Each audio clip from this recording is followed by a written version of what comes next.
Council meeting to order. Recommendation that the agenda for the regular council meeting of January 10th, 2022 be adopted as presented.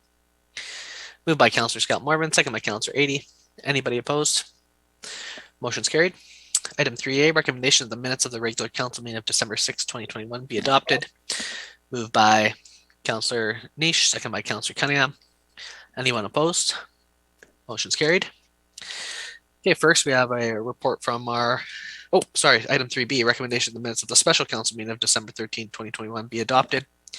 Moved by Councillor Scott Morvan, second by Councillor Ryan-Howa. Anybody opposed? Motion's carried. First up, a report from our corporate administrator regarding council resolution status updates. Thank you, Mr. Mayor. No real update other than to advise that each month you will be getting a report similar to the one that was in your agenda, just to show the status of any resolutions made at the prior month's council meeting. Excellent. And that's a great change for the agenda. Thank you. Next, report from our Chief Financial Officer regarding the police detachment loan authorization bylaw. Good evening. Thank you.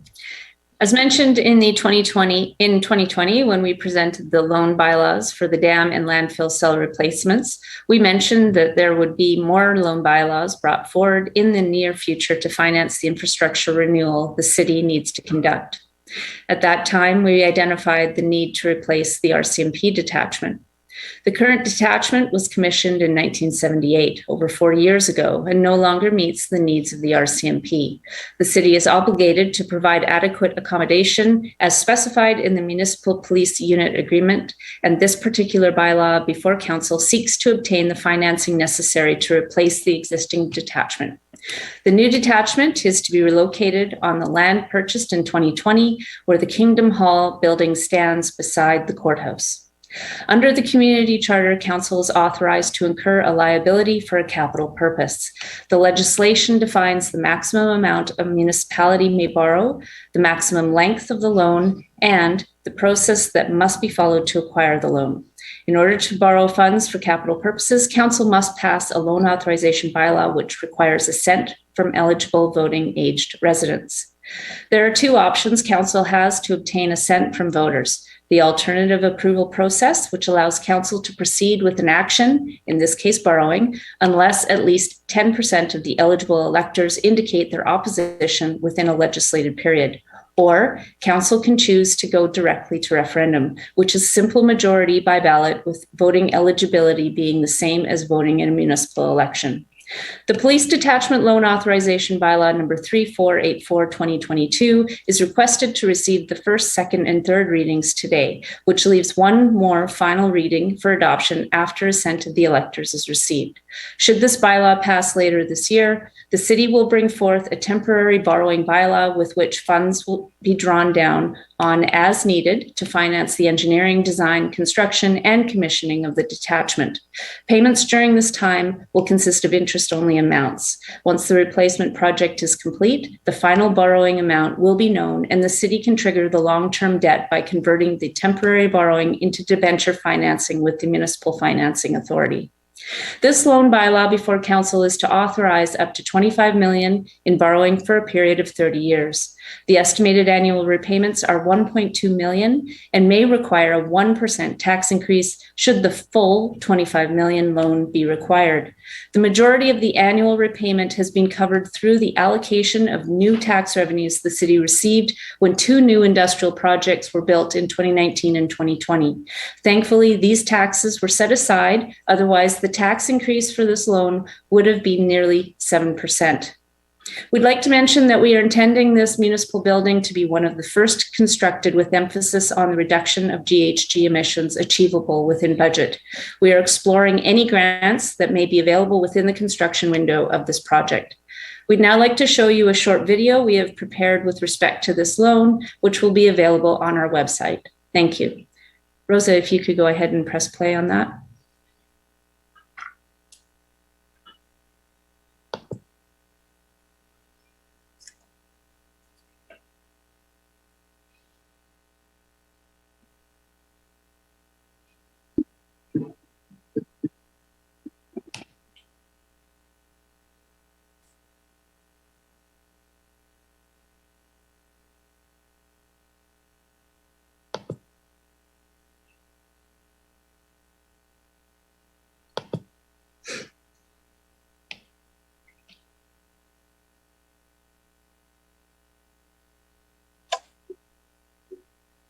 There actually is audio for this, but it doesn't appear to be playing, but that's okay.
As mentioned, there actually is audio. We'll make sure that that is corrected and it will be put on the website. And that concludes my presentation. Thank you. Thank you. So the recommendation that council introduce and give first, second, and third readings to the police detachment loan authorization bylaw number 3484/2022. Moved by Councillor Scott Morvan, second by Councillor Niche. Okay, questions from council. Councillor Cunningham. No, well, one thing that maybe we should point out to the public, if we don't go ahead and build this, the RCMP can build it themselves and just give us the bill. You know, like this is something some people don't realize. And it's been in the works for the last 5-10 years, maybe even 15 years. And it's something that hasn't been dealt with. And now we got to deal with it. So one way or the other, it's going to be built. And with this way, we have control over building it versus them just deciding to do whatever they want to do and giving us the bill. Yeah, it's a mandated process that we have to do. It's been, I think, roughly 15 years. This process has been consideration. Location's always been an issue. Us being able to secure that now. Now, Ms. Bauman, the 25 million is contingency is built into that pricing, correct? That is correct. So it's estimated to be lower than 25, and you're saying there's only a 1% increase in taxes if we reach full contingency. So most likely the cost is covered then if we come in within budget. Yes, that's correct. Okay, just to make sure that's clear to everybody that we're not anticipating having any increases on taxes for this and that we've already budgeted an appropriate amount for the loan payments. But if we would have to go to that would be what it would be. Other comments, Councillor Adie? Yeah, I'm happy to hear that there's a commitment to reduction of greenhouse gas emissions as part of this.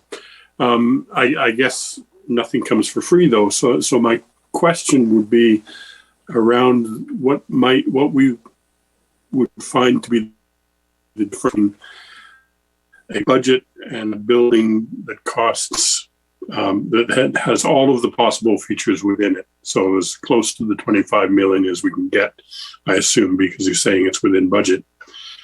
And a version of the building that has none of those. And would there be a point in this process, I'm assuming maybe as a result of the engineering and design phase, where we would be presented with a sense or a choice to make in terms of let's go for it, incorporating all of those features, which, you know, I would hope to be able to support based on my thoughts about this, versus the other choice, which would be to reduce the costs based on the pressures on the budget. I didn't get on everything that you had asked.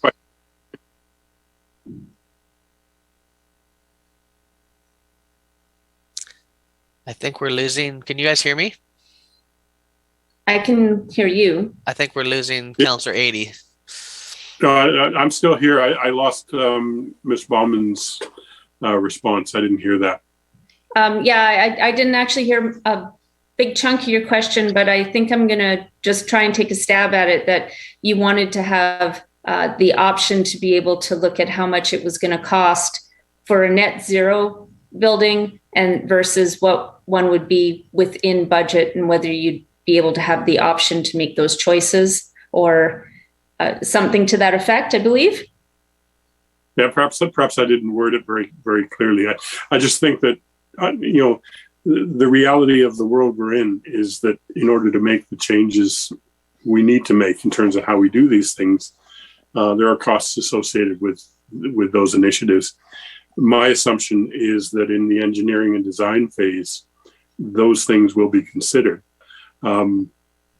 So I'm just wondering whether, as a part of that process, at some point, it'll come back to us and we'll be given this a scenario 1 and a scenario 2 in terms of what that might look like for budgeting. Absolutely. So yes, when the engineering is done based on the size of the detachment that's necessary, they'll be able to present what the estimated costs are for doing a green building, we'll call it. So maybe up to a net zero.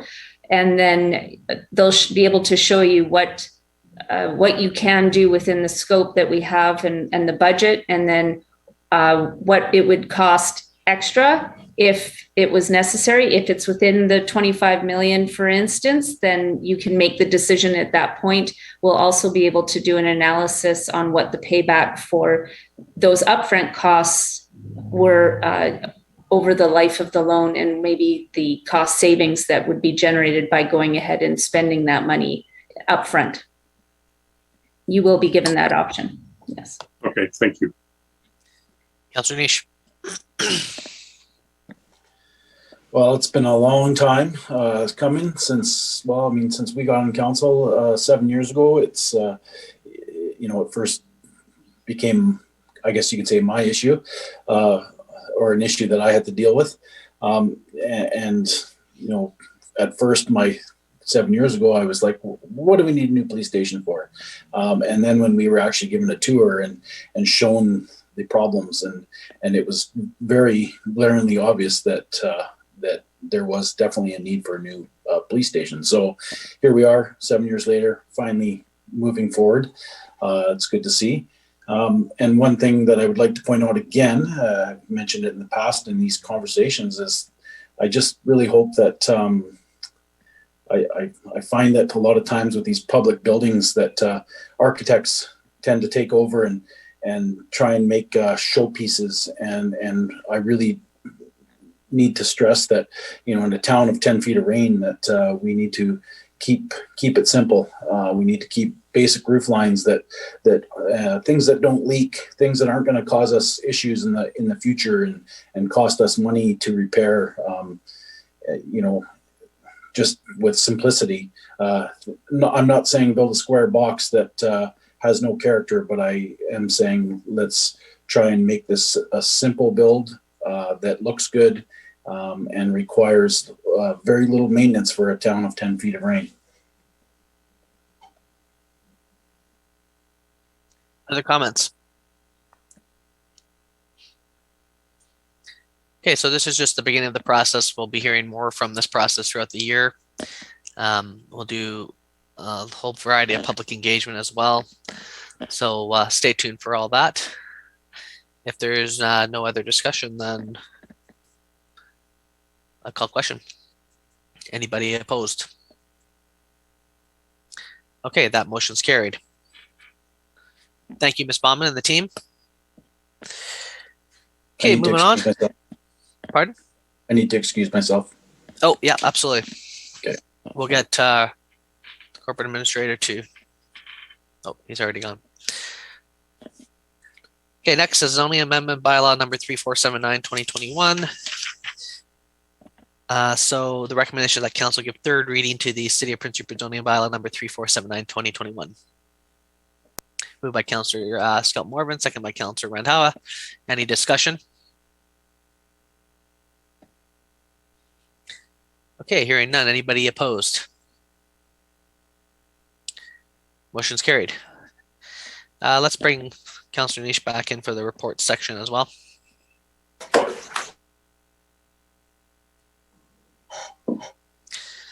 Welcome back. Okay, so reports, questions, or inquiries from members of council. Councillor 80. Yeah, thank you. I have a couple of questions. Many of us may have noticed the first one is related to snow. That might come as a great surprise that it impacted our lives quite significantly in the last 3 or 4 weeks. Now, I do understand that not only has it been challenging to deal with here, but it's been challenging throughout the province. I saw news reports out of West Kelowna, saying what a mess things have been down there. And there have been some concerns expressed by the public. Now, having said that, I want to put it into context from my perspective. Is I'm not sure that we've seen a perfect kind of combination of adverse conditions come at us quite in the magnitude that they did. We have a heavy snowfall at first, followed by a deep freeze, followed by a rapid melt, followed by more snow and another deep freeze, followed now, we're in the middle of I hope, the last melt in this particular version. So I understand that it's been very difficult, and I also understand that the city crews have done, yeoman's work in terms of trying to deal with it. And the stories that come from the rest of the province are reassuring in the sense that it has been challenging in a broad way. However, I think that it's worth having a look at it. And I guess my question would be, I'm looking for a response in terms of the 3 main issues that I'm hearing people had concerns about were the condition of the roads, particularly once the ice became quite packed. Obviously, that happened on the highway, but it also happened on a number of the city streets here. So that's the one. The second was the issue around sidewalks being cleared after the roads have been plowed. And I think that also affected McBride Street, which kind of has a sort of a jurisdictional issue in terms of the BC, the contractors that do the highways and the sidewalk that got covered. And finally, the third one was when it was melting, there was issues with flooding. So I guess my questions then are, how did the city experience and respond to these things as they were occurring?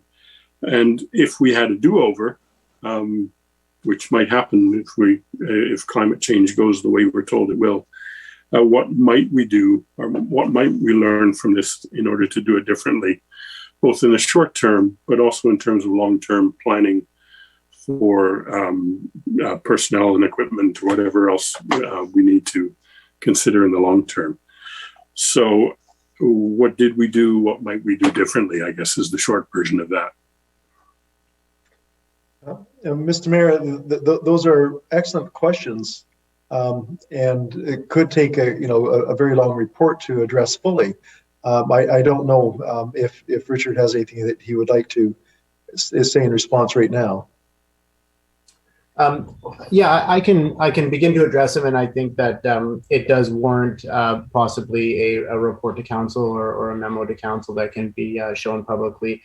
But I will say that I am very proud of the staff and how they took the challenges this year. We had hyper cold. We had more snow than we had since some people say the 70s before my time, but they say that this is really abnormal for us, and I agree. In my time here, we haven't had these sort of back-to-back challenges that we saw over the past few weeks. This also happened during a time, during the Christmas break, which, evidently we're always short-staffed during that time. There's vacations, people are with their families.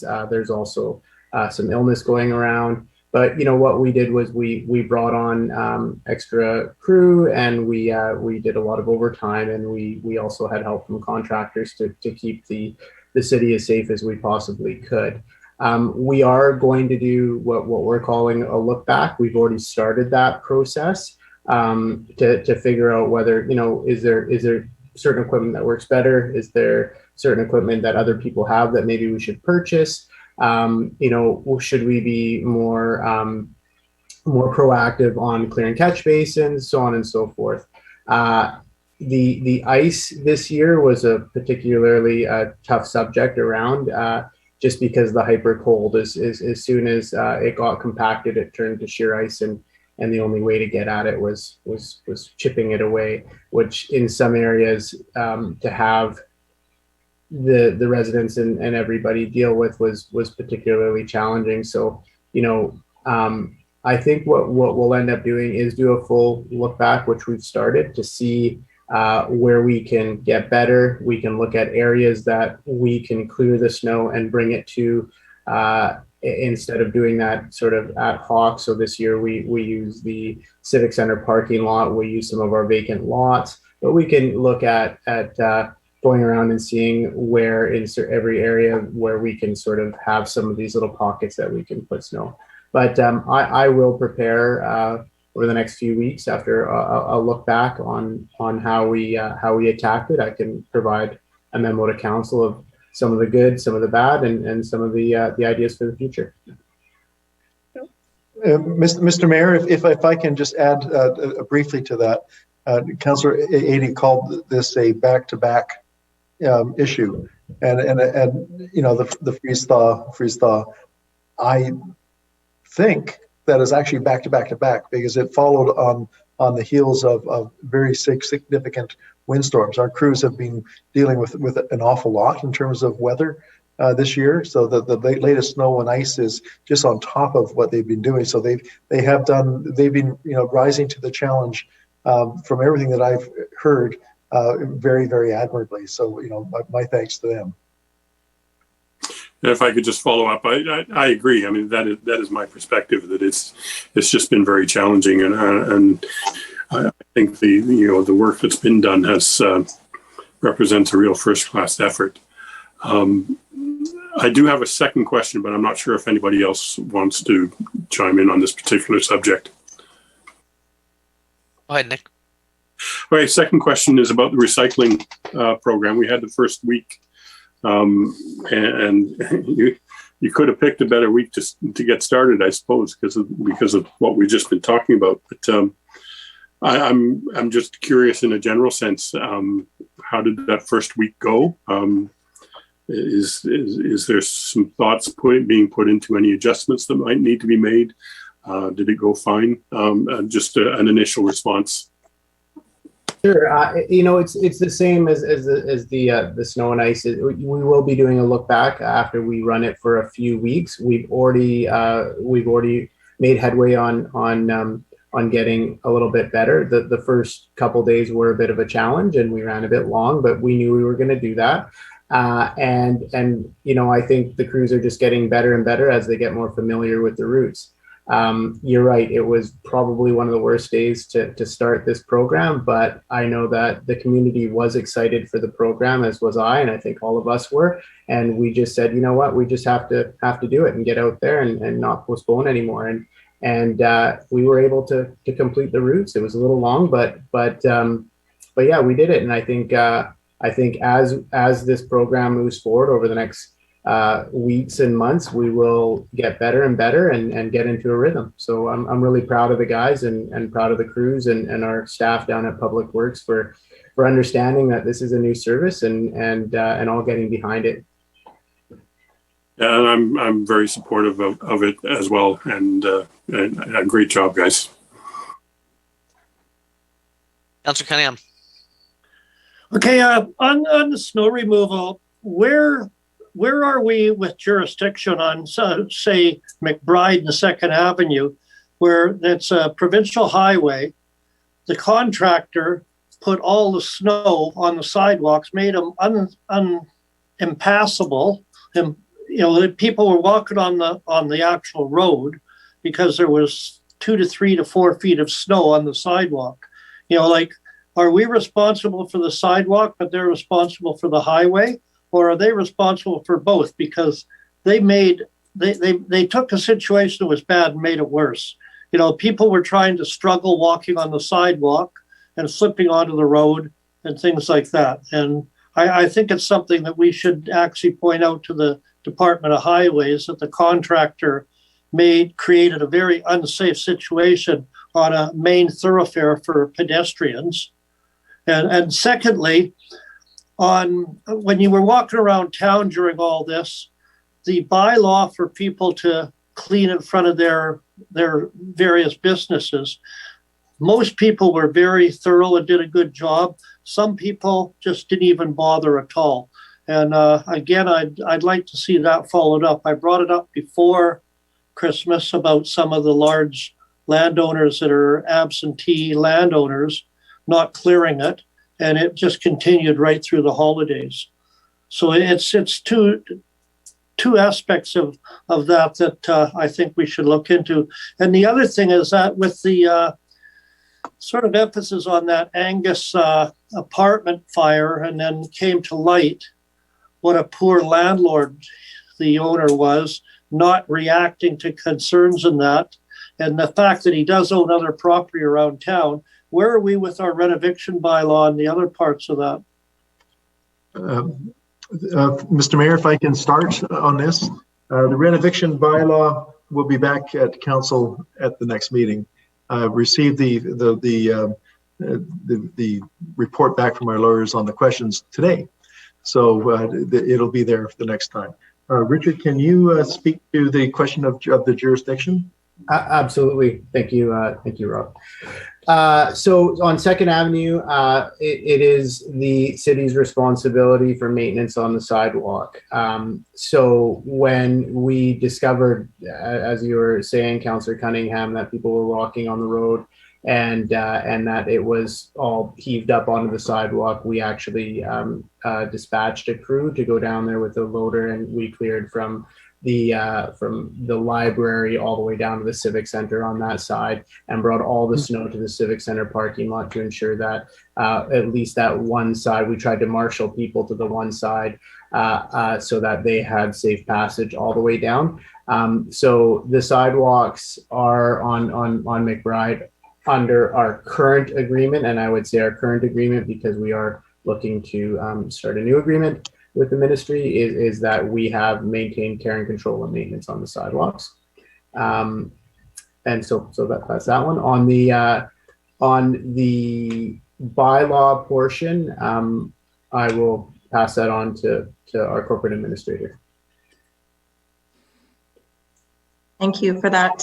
Yes, we did have bylaw reach out to the business owners that were not in compliance with the bylaw. We will be following up with letters, as I suspect, given that it's just January 10th, we'll have more snow to deal with. So going forward, any future infractions will result in immediate fines. There won't be any chances after this letter goes out. There will be a reminder of what that bylaw is and what the requirements are under that bylaw. Thank you. And on the aspect of recycling, I've got to hand it to the crews, considering what they have to struggle through to do the recycling and that. Kudos to them. Thank you. Other reports from council?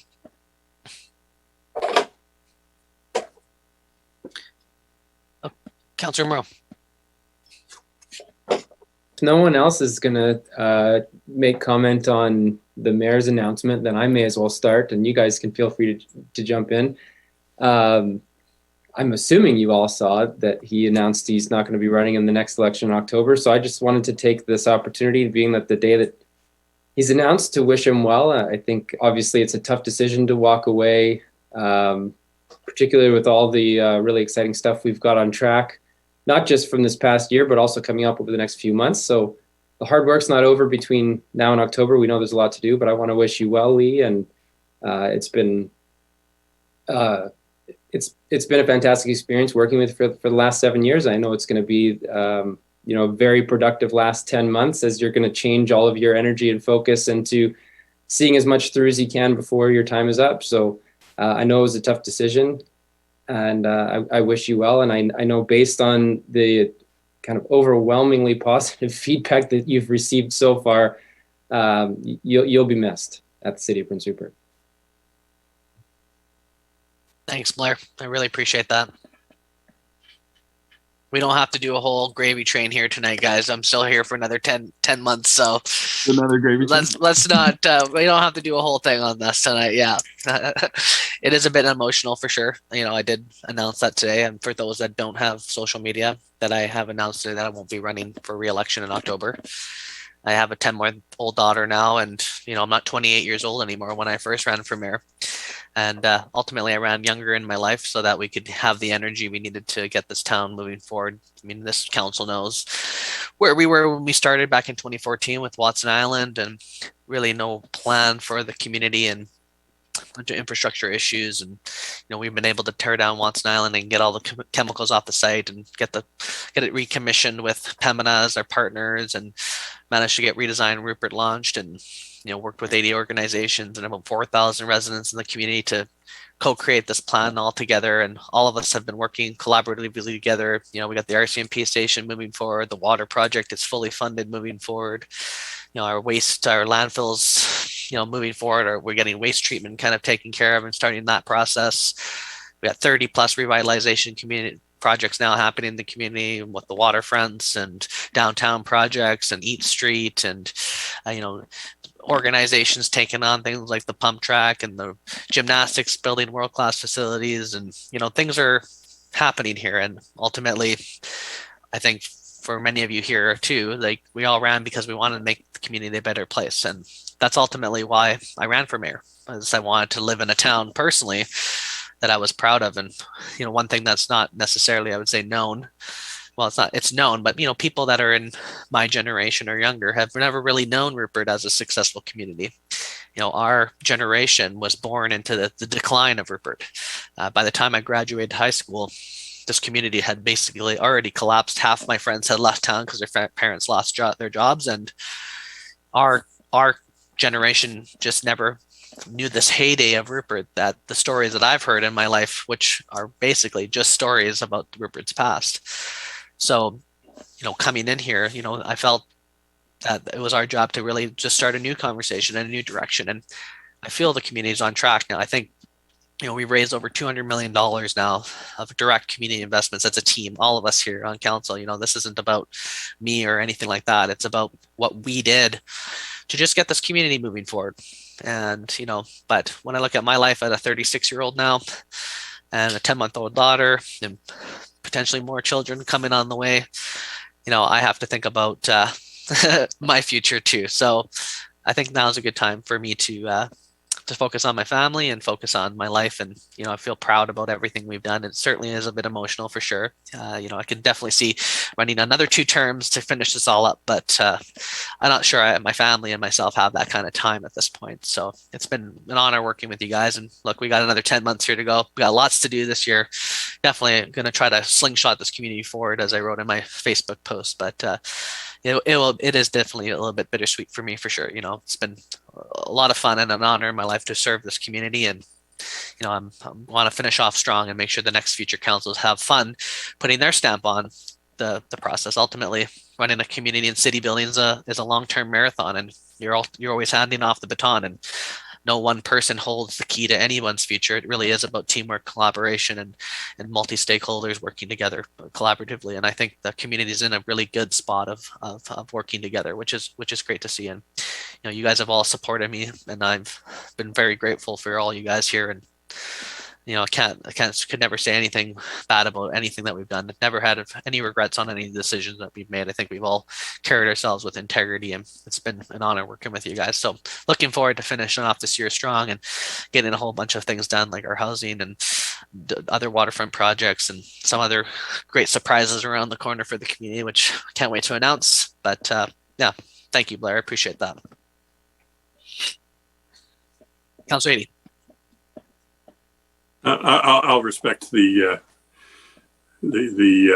proposal to defer an extended round of speeches, because I think there's a lot of work to be done, and I think the time to do all that will certainly come later, and should be enjoyed and appreciated in it to its full value. I do appreciate what Councilor Moreau said. I couldn't have said it better myself. And I'm certainly looking forward to the next eight or 9 months to see how far we can take things. Absolutely. So I appreciate that. Okay, let's not make this a whole thing tonight. We'll just, is there any other reports from council? We'll just drag it out each meeting. One of us will say something. You know, I know for sure I'm going to miss the Energizer Bunny one way or the other, but you know, you brought a vision and energy to council, and you got all this old guy revitalized to the point where it was exciting. And you know, your leadership has been phenomenally. You know, I know there was a lot of naysayers when the first term was there. What's this young guy with no experience going to do, and things like that. But I think you showed the town and the world that young people can stand up and be counted. And I'm proud to have been part of that. I really am. Anyway. Like I said, let's not make a thing out of this tonight, guys. Okay. Is there any other reports from council? We'll save it till the end of the term. How about that? Okay, hearing none, I'll entertain a motion to adjourn. Moved by Councillor Scott Morvan, second by Councillor Cunningham. All's in favor? Motion's carried. All right, have a great evening, everyone. See you next in 2 weeks.